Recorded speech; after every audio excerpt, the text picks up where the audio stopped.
Hi అండి అందరికీ. ఇవాళ మనము జమ్మికుంట స్పెషల్ బజ్జీ చేసుకుందాము. బజ్జీకి కావాల్సినవి ఒక హాఫ్ కేజీ మైదాపిండి తీసుకొని అందులో హాఫ్ సాల్ట్, కొంచెం సాల్ట్ వేసుకొని బాగా కలపండి. నేను తక్కువ సాల్ట్ వేసాను, సో మళ్ళీ వేసుకుంటున్నాను. తగినంత సాల్ట్ వేసుకొని బాగా కలపండి. అందులో అలాగే ఒక ప్యాకెట్ పెరుగు, హాఫ్ కేజీకి ఒక ప్యాకెట్ పెరుగు సరిపోతుంది. ఒక ప్యాకెట్ పెరుగు వేసుకోండి. తర్వాత బాగా మిక్స్ చేయండి. మిక్స్ చేసిన తర్వాత కొన్ని వాటర్ పోసుకోండి. కన్సిస్టెన్సీ బాగా లూజ్గా కాకుండా బాగా టైట్గా కాకుండా ఇప్పుడు నేను కలుపుకోండి. ఎంత బాగా కలిపితే అంత బాగా వస్తాయండి బజ్జీ. వాటర్ ఒకేసారి కాకుండా కొన్ని పోసుకొని వాటర్ ఒకేసారి పోసుకుంటే పిండి లూజ్ అయ్యే ఛాన్సెస్ బాగా ఉంటాయి. బయట చేసుకునే దానికన్నా ఇంట్లో చేసుకుంటేనే చాలా హెల్దీ, మన హెల్త్ కూడా చాలా బాగుంటుంది.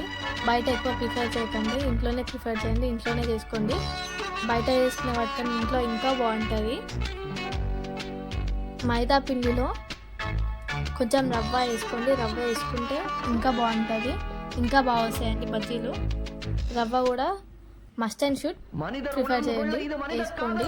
పిండి బాగా కలుపుకున్న తర్వాత అందులో కొంచెం ఆయిల్ వేయండి. ఆయిల్ తగినంత వేయండి, చూసుకొని వేయండి. ఆయిల్ ఎక్కువ వేయకండి, ఆ పిండికి సరిపడంత ఆయిల్ వేయండి. నేను హాఫ్ కేజీ పిండికి ఒక 2 స్పూన్స్ 3-4 స్పూన్స్ ఆఫ్ ఆయిల్ వేసుకున్నాను. మీరు కూడా అలాగే వేసుకోండి. ఆయిల్ వేసుకున్న తర్వాత బాగా కలపండి. ఎంత బాగా కలిపితే అంత బాగా వస్తుందండి బజ్జీ. ఒక హాఫ్ అన్ అవర్ పిండిని పక్కకు పెట్టేసి అందులో కొంచెం రవ్వ వేసి ఇంకా బాగా కలపండి. బాగా కలిపిన తర్వాత అది ఒక హాఫ్ అన్ అవర్ 1 అవర్ దాకా నానబెట్టండి. నానబెట్టిన తర్వాత నేను చూపెట్టిన విధంగా మళ్ళీ ఒకసారి మంచిగా కలిపిన తర్వాత అందులో కొన్ని ఆనియన్స్ వేయండి. ఆనియన్స్ వేస్తే బజ్జీ ఇంకా బాగుంటుంది. నేను చూపెట్టిన క్వాంటిటీలో కలుపుకోండి. పిండి కలుపుకున్న తర్వాత అందులో కొన్ని ఆనియన్స్ వేసి, నేను చూపెట్టిన ఆనియన్స్ వేసి, మీకు ఇష్టం వచ్చిన ఆనియన్స్ వేసుకొని మంచిగా కలుపుకొని, నేనైతే ఒక 2 ఆనియన్స్ తీసుకున్నాను. మీరు మీ ఇష్టం వచ్చినట్టు తీసుకోండి. అందులో కొంచెం సోడా వేయండి. సోడా వేస్తేనే బజ్జీ బాగా పొంగుతుందండి. ఆయిల్లో సోడా వేసుకొని ఇంకా మంచిగా కలుపుకోండి. ఆయిల్లో వేసే ముందు సోడా ఆనియన్స్ వేసుకొని బాగా కలపండి.